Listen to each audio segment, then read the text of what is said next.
It may surprise you to learn this, but we demons love Christmas. It truly is the most magical time of the year, when friends and families gather for rich meals and hot drinks, to sit by candlelight and unwrap tokens of their mutual affection, to sing together, dance together, and share secret kisses under the mistletoe. Such rituals are, of course, quite disgusting to a demon, but it is the glorious contrast between those happy moments and the experiences of those who don't have them that we enjoy. The parent by the hospital bed of their comatose child on Christmas Eve, the vagrant veteran who spends the holiday shivering under a bridge, the friendless loner clasping their hands over their ears so they don't have to hear the festive party next door. That is magic. For truer words were never spoken than these: hell hath no torture like a lonely Christmas. I will endeavor, in this ghostly little story, to expand upon that theme with a Yuletide tale of my own, one which occurred on the 24th of December in the year of our nemesis, 1843. On this particular Christmas Eve, it was made known that a particular gentleman in England, namely one Mr. Ebenezer Scrooge, was to be haunted. You probably already know Mr. Scrooge's side of the ordeal, with its horribly pleasant ending. Yuck. But I am delighted to tell you that the full account of what happened to the ghoulish messenger in that story, namely, the ghost of one Mr. Jacob Marley, is hereby presented and does not have a happy ending. There will come a point late in this story when things seem to be going well, and the listener may fear that they were here deceived. Do not worry, everything will be terrible again in the end. You have my personal guarantee as an eternal servant of Lucifer. That said, let us set the scene. London. It was the best of cities, it was the worst of cities. The home of fashionable patricians and the home of destitute whores. And out of those two groups, I can tell you which ends up in hell with me. Here's a hint. It is not the whores. London was a splendidly grim place in the 1840s. A smoggy, sooty, grungy, grubby, grimy, vile old city, festering with every sort of sin.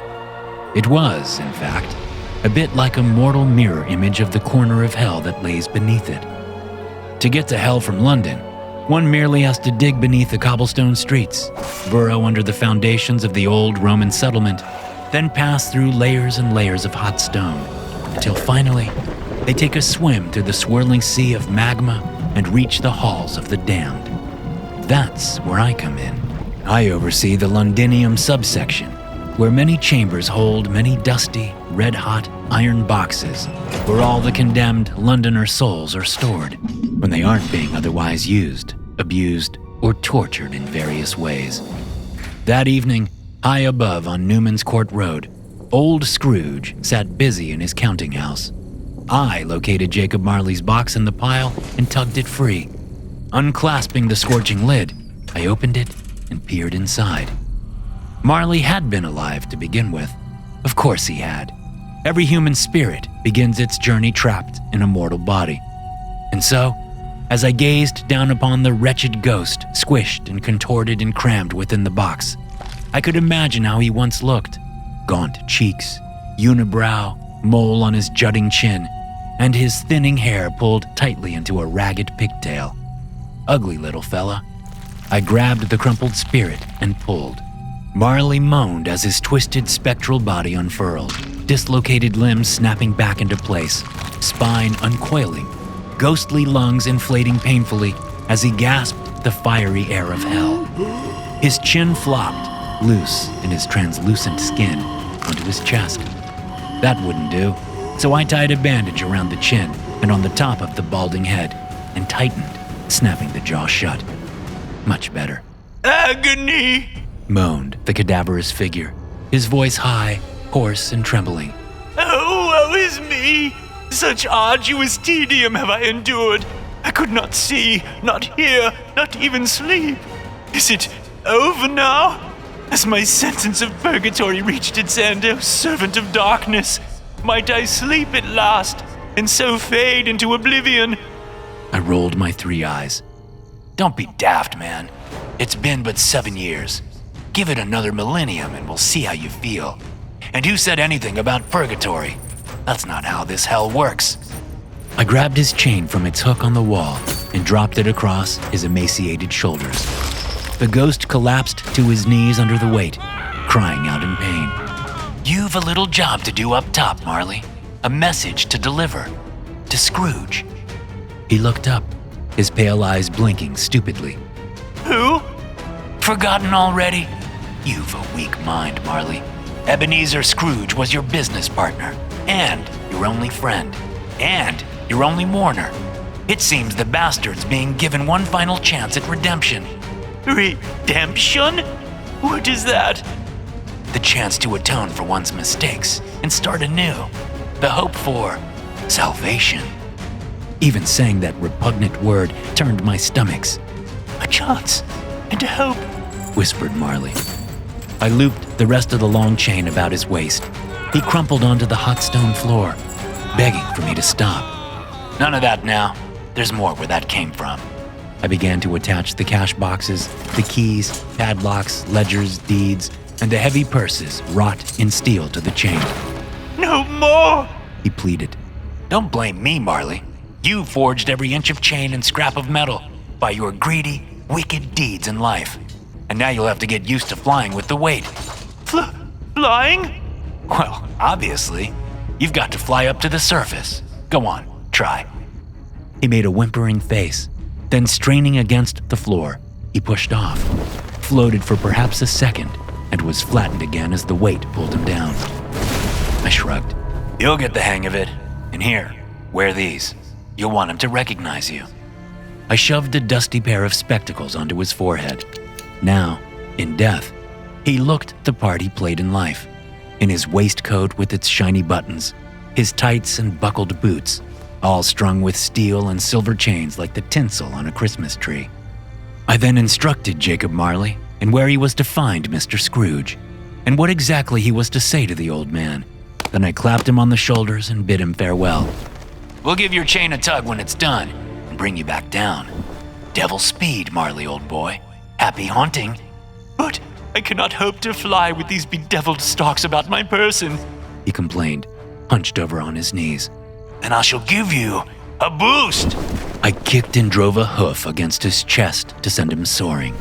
Then I settled back amongst the other crated souls, relaxing my ancient body as I looked up and watching through my unholy gaze, which penetrates time, space, and dimension. I observed his little misadventure on that hellish winter's night. Jacob Marley cartwheeled through the fiery depths of hell, his ghostly body spinning through the smoke and ash, his chains and keys and cash boxes orbiting in his dizzy vision. He saw, as he flew, high volcanic peaks passing by, spewing bursts of magma that rained down upon the crinkled desert. He spied beasts with horns and wings and forked tails, stampeding across the damscape, chasing herds of naked souls which scattered into holes or were snatched up and chewed within the hunter's jaws. He saw, in the distance, the high fortress of Lucifer, black against the red, reminding him vaguely of Buckingham Palace for some reason. His violent flight brought him to the upper reaches of that doomed underworld, and he found himself punching through the lava ceiling and swimming, lightning fast, through the blazing heart of Earth. He tried to scream, but when he opened his ghostly mouth, it filled with very real lava, and he gagged and cried out, then scratched at his body as his translucent skin burned away, only to be instantly replaced and burned again. Onward, Marley flew, to where the lava hardened and cooled into black stone, but failed to slow his ascent, so that the phantom particles of his being had to squeeze between the molecules of solid rock. It felt like 100 million tiny daggers slicing through Marley's apparition, skin, teeth, eyes, and heart. At last, he soared through soil, roots, and worms, and passing between the cobblestones of a London alley, found himself standing in the old city itself. The sun was set and the world was dark, but a few Londoners were still out and about, one lighting a lantern, another pissing against a church wall, two fellows running off hand in hand for a forbidden lover's tryst. None took notice of Marley's sudden appearance. but it did make the pigeons scatter, and one very fat mouse had a heart attack and fell dead in the snowy gutter. The first thing that the ghost took note of was the temperature. For 7 years, to the day, in fact, he had felt only the scorching fire of that lower kingdom. Now, quite abruptly, Marley was not burning. What was the word? Cold. That's it. Very cold. Too cold. A gnashing, gnawing, cutting, biting, bitter, freezing sort of cold that somehow reached right around the wheel of perception to feel almost exactly like blazing heat again. He shivered, chains rattling, and looked about him. Oh, London. It had been his home from bloody birth to final breath, and as he turned in place on the icy street, vision coming slowly into focus, memories began to return to Jacob Marley's immortal mind. But frosted and foggy, the faces blurred, the landmarks jumbled. He took a step forward, dragging the heavy burden of the chain and its attachments, and started down the alleyways. He was near the Thames. That's right. And the Tower of London was just to his east, which meant that this was Lime Street. And so there is... Marley turned and approached the black old gateway of a house. It was a 4-story edifice of soot-blackened brick with filthy windows, cold and dark as a tombstone seldom visited. He made his way up the stairs and stood on the threshold, staring at the old door with its heavy knocker. Home, he moaned. This was it. The Marleys had owned and lived at this address for 5 generations. Jacob had been born here. He had lived here with... Who were they exactly? Mother, that's right, and Papa, and the younger twins, sister and brother. But surely they weren't inside the house now.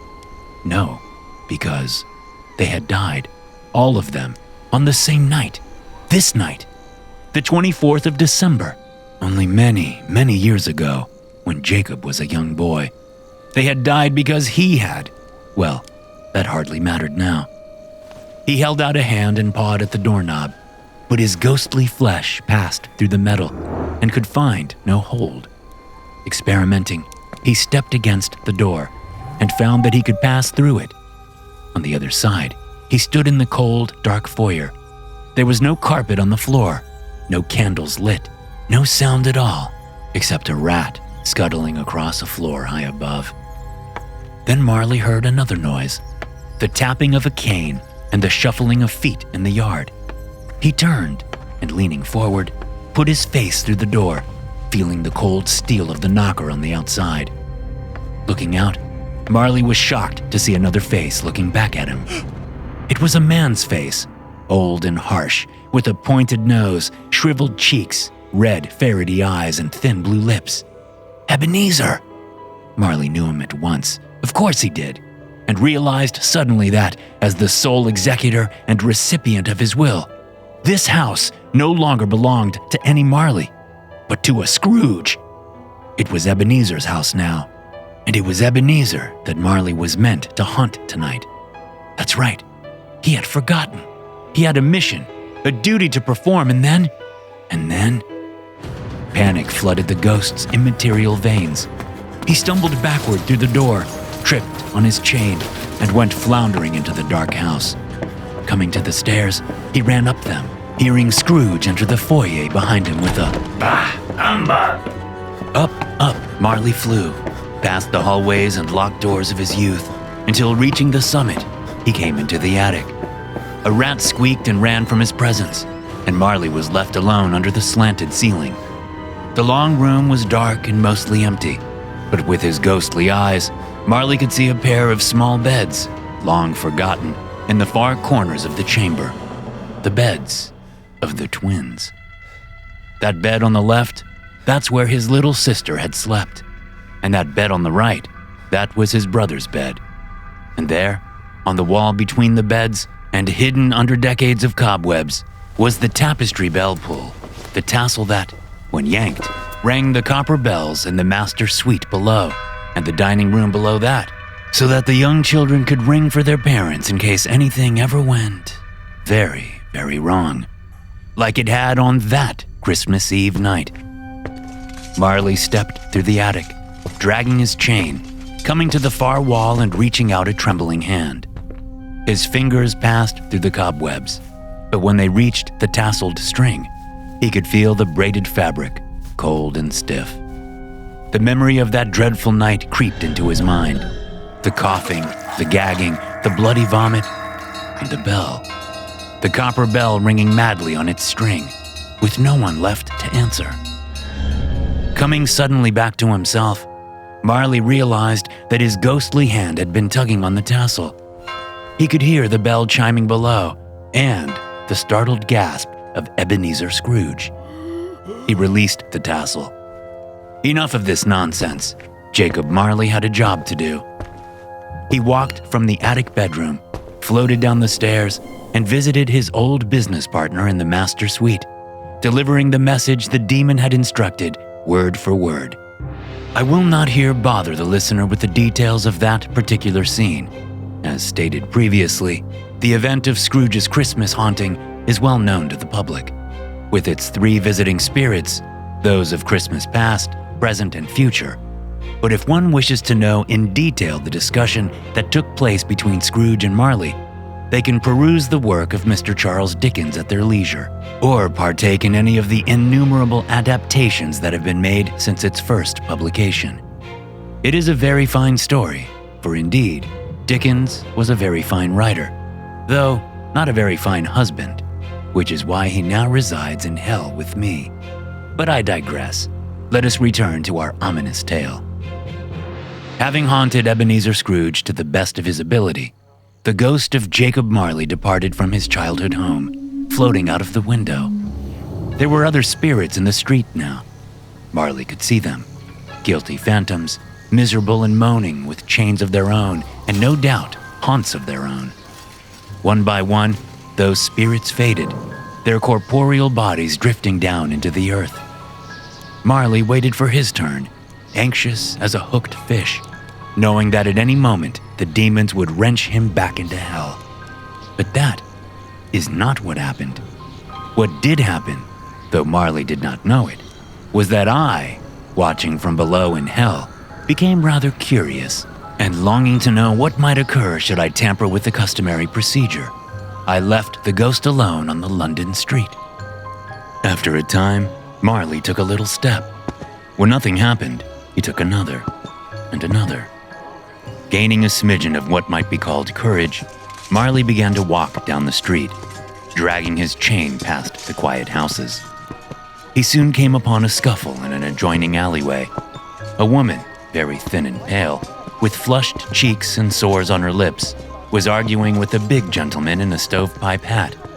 She was demanding that the man pay her what she was owed for her services, and when the man laughed and refused, she reached for his coin purse. He responded by pulling a short bat from his coat pocket and walloping her on the side of the head. The woman's skull dented terribly, and she crumpled to the ground. The gentleman crouched and wiped the blood off his bat with the woman's skirt. Rising again, he adjusted his belt, then, humming the chorus of the first Noel, he made his way out of the alley.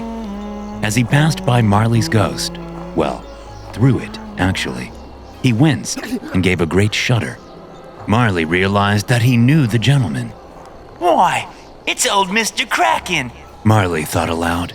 still alive with his stout little bat. Kraken was a fine man to know in Marley's line of work, for whenever a client of Scrooge and Marley's failed to pay their debt on time, Marley only need to put a coin in the gentleman's pocket and give him a name and address, and Master Kraken would waddle off and return post-haste with the full amount acquired, though the coins were sometimes bloody and in need of a wiping down. As Kraken and his top hat rounded the corner and walked off into the night, Marley turned to look at the woman in the alleyway. She was quite dead. Her blood was turning the snow under her from milky white to brilliant red. Marley felt something then, looking at her. Not pity, not exactly, but something like it. He would not have liked to be bashed on the head and left to die in the snow. Indeed, he would not have liked to have been shortchanged either. It seemed that during those 7 torturous years in hell, Jacob Marley had, for the first time, began to develop a conscience. Curious to flex this new emotional muscle, the ghost wandered west through the icy streets, looking into windows and alleys and at the faces of the frigid paupers who remained outdoors, having no homes in which to retire for the evening. Those penniless folk stood in stark distinction to the otherwise jubilant facade of London in December. For everywhere he looked, the trappings of the Christmas season could be seen. The candle laid into branches of a pine tree in a window, a silver bell alone in the snow, dropped by some clumsy caroler earlier in the day. Even the door of the Micklewhite mortuary, which housed the freshly dead, bore a wreath of holly on its nail. But to the poor widow, the orphaned beggar, the opium-addled lunatic, what did the holy day mean other than biting cold and aching hunger? Marley reached the steps of St. Paul's. There, beneath the grandeur of that glorious church, a child sat on the bottom stair, leaning against a stone pillar, barred by the wrought iron gate from entering that splendid house of God. The ghost came closer. The child he saw was a girl, and in her skinny arms she held an infant against her chest. The girl was too young to be the baby's mother, an older sister perhaps. The infant was squirming in the girl's arms, crying out with a pitiful little voice that barely escaped its thin, white lips. The girl child was dead, Marley could tell. Her body was stiff and her cheek the pale blue color of moonlight. Her eyes were closed. Soon, the infant would join her. That isn't fair, said Marley. It wasn't right, the whole thing. The frozen girl, the dying babe, the lavish church behind them, with its Portland stone walls and its palatial interior. The girl didn't choose her fate, didn't choose to be born poor, didn't choose to be born at all. But here she was, a grisly statue in the snow, frozen forever in her final, failed act to protect her infant sibling. Marley didn't like it. A bright light illuminated suddenly across the sky. Gasping in surprise, the ghost turned and looked out over the city. To the east, he spotted the source of the strange light. A shimmering figure emerged from the houses below, flying and holding a man by his outstretched hand. The spirit of Christmas past, Marley realized. And Ebenezer! The demon was right! My message was true! As he watched, a swirling vortex of light appeared over London, and into it flew Scrooge and the spirit, disappearing with a flash. Marley started walking back the way he had come, dragging his chains through the snow and thinking hard. Soon, Ebenezer would be returned here to his own time. Then he would meet with the spirit of Christmas present. That second apparition held no interest for Marley, for he could see now with his own ghostly eyes what the present had to offer. The spirit of Christmas future, too, did not entice Jacob Marley. He knew what his own future held, a tight squeeze in a scorching box forever. But this first spirit, the one with the power to turn back the clock and re-enter one's foregone years, that interested Marley very, very much. A chance and a hope, he moaned, rushing through the streets of London.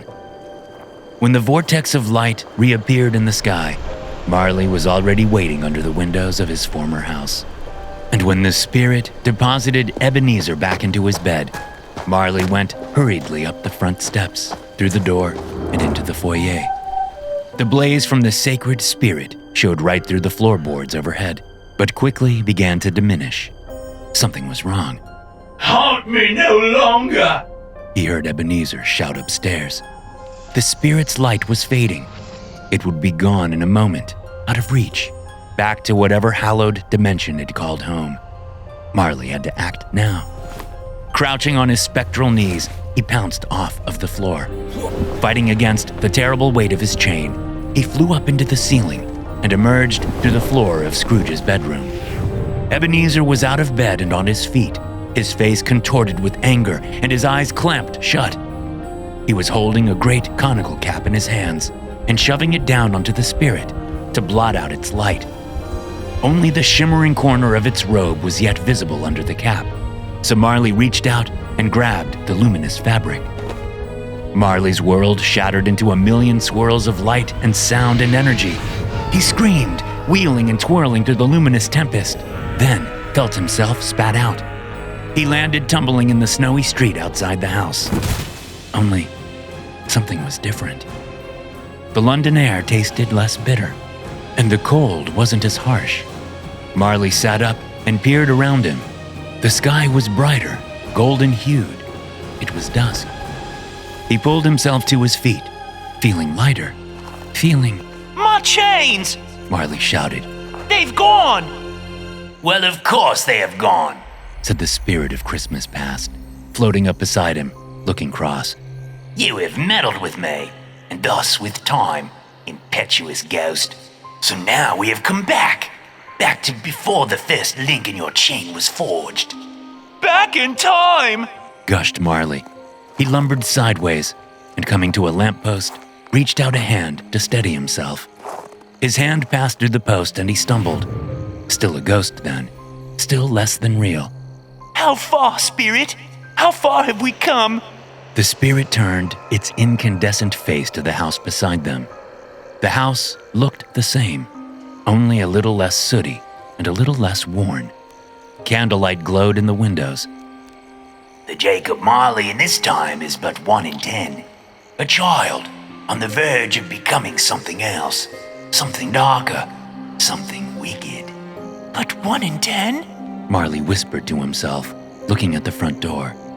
So, he had returned to that Christmas Eve, the one he had longed to forget. Well, said the spirit, you made us come here. Now you must go in. Only when you have witnessed what transpired here can I restore you to the proper time. Really? Said Marley, intrigued. So what if I don't?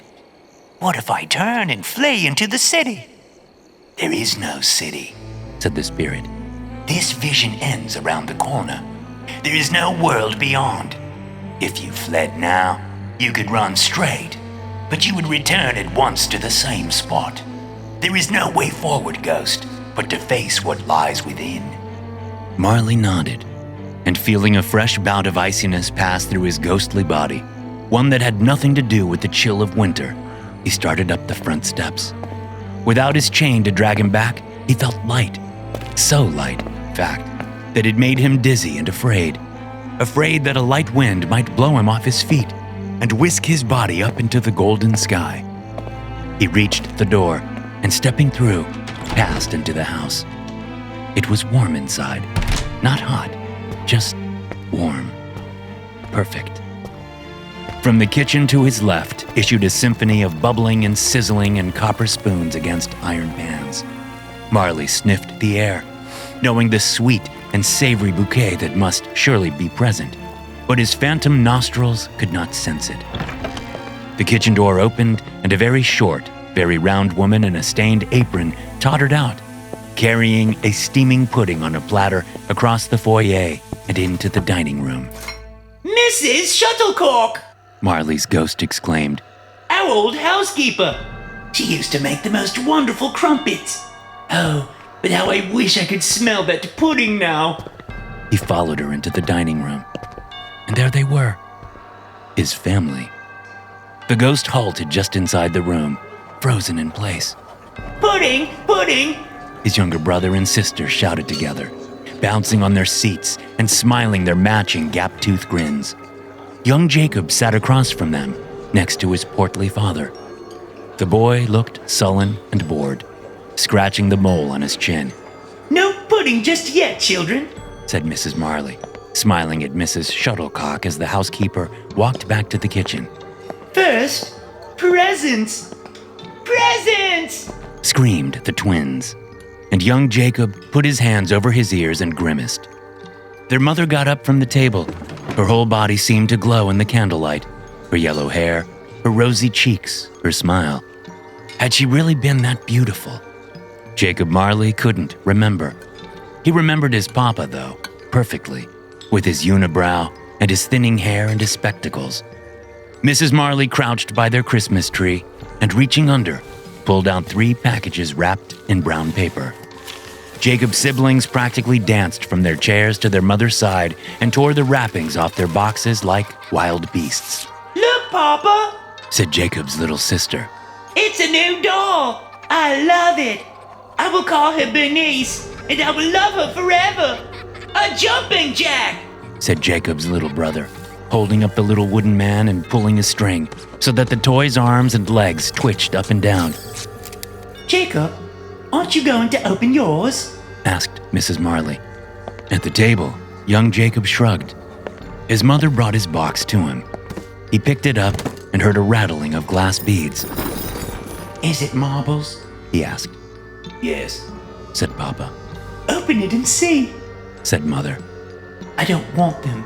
Said Jacob, and he dropped the box onto the table and crossed his arms. His papa grunted a hearty, and his mother sighed. Well, maybe after pudding then. Said Mrs. Marley. On the floor by the Christmas tree, the little brother gave a sudden yelp of pain. My eye! He whined. Jumping Jack! His wooden hand has struck my eye! I'm blinded! Now, dearie. Said their mother, kneeling by his side. It's just a little poke. You'll be fine. No, I'm blinded! Mr. Marley grunted again and rolled his eyes, but the sister was now quite upset by her twins' injury and began to cry too. Soon both twins were howling and their parents had to scoop them and whisk them from the room to treat the brother's slightly swollen eye. Young Jacob Marley was left alone in the dining room, looking more miserable than ever, watched over, though he knew it not, by the ghost of his older, deceased self. The boy sat for a time with his arms crossed and his eyes fixed on the steaming pudding before him. Part of him wanted to smash his fist into the dessert, or throw it on the floor. He was so very angry at them all. He was angry at his jollicks of a father, who could only find the coin to buy his eldest son a modest gift of marbles, when Jacob well knew that the Marley family estate had funds aplenty in the form of property and investments of many kinds throughout the country, though these assets were being squandered and diminished daily by the inept handling of Mr. Marley. He was angry at his mother, who pretended to love him as much as the twins, though Jacob had always been able to sense the coldness in her eyes when she looked upon him, like there was something wrong with him, something damaged or innately corrupt in his young soul, whereas she doted on the younger two like they were cherubs, radiant and without flaw. The twins were, in Jacob's eyes, nothing but a rowdy waste of space. No, simply ruining the Christmas pudding would not be enough.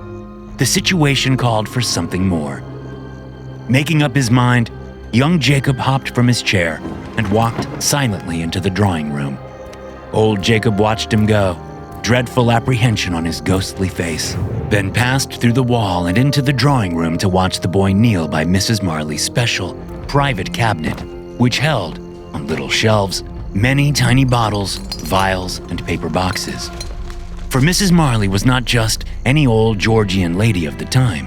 Her maternal line and the secrets they passed down through the generations hearkened from before the Normans, before the Christians, before even the mighty Romans, back to the old pagans in the forested wilds of Alba, and she still retained much of the herb lore and herb craft of those ancient women.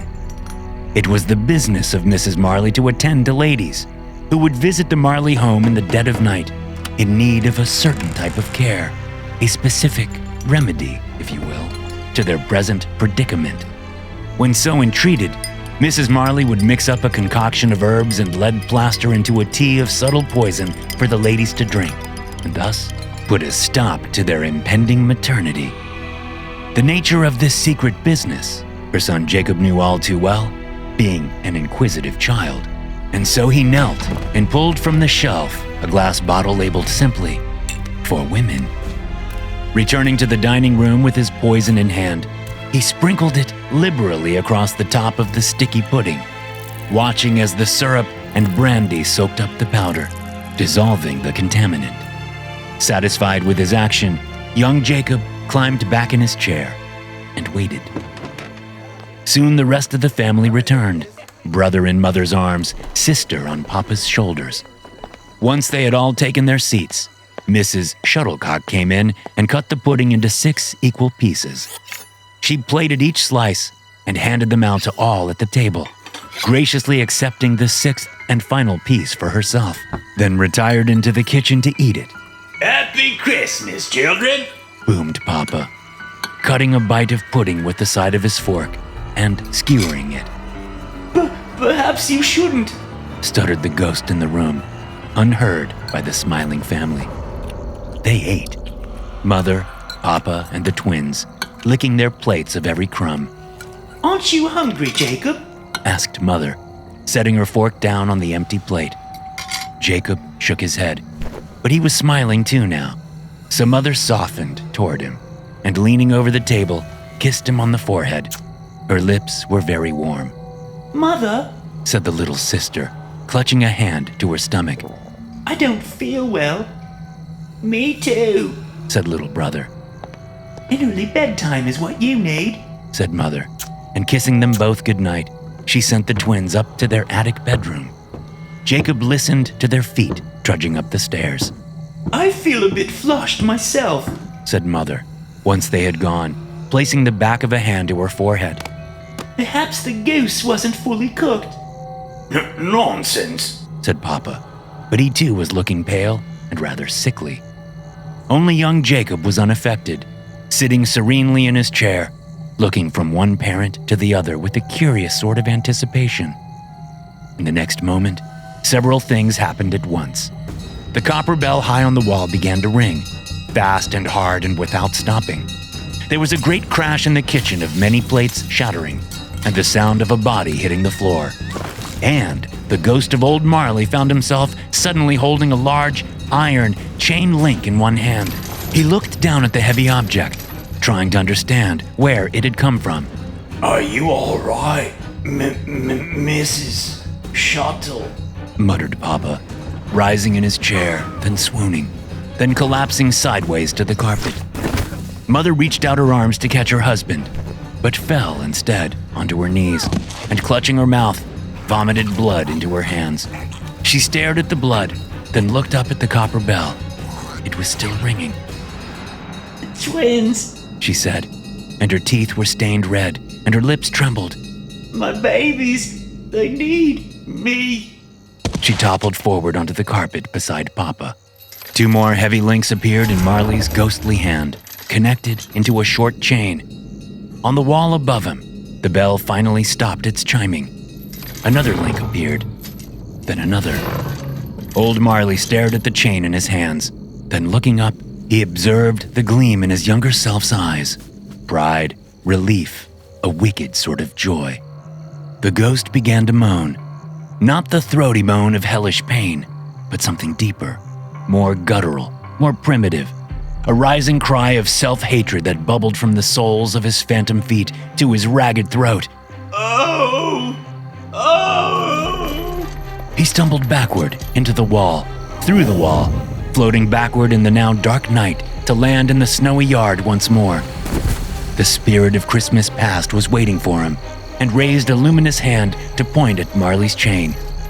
Your first links, your first acts of evil, of avarice, selfishness, hideous greed. The first of many. The light around Marley began to change, the sun coming up, moving across the sky, then down. Up again, down again. Up, down, over and over and over, as phantom figures whizzed through the streets of London in blurry streaks.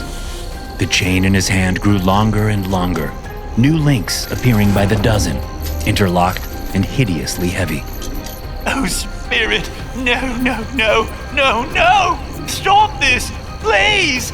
Take me back to the start of this shameful night. Let me stop the boy. Let me change it. I can change it. The phantoms moved faster, and the sun and moon and stars blurred together in the sky. The chain slung itself about his ghostly body, tight and crushing against his bones. He slumped forward onto his knees. Let me fix it. Let me change it. I see now. I know my mistake. I know my evil nature, and I reject that part of me. I cast it out.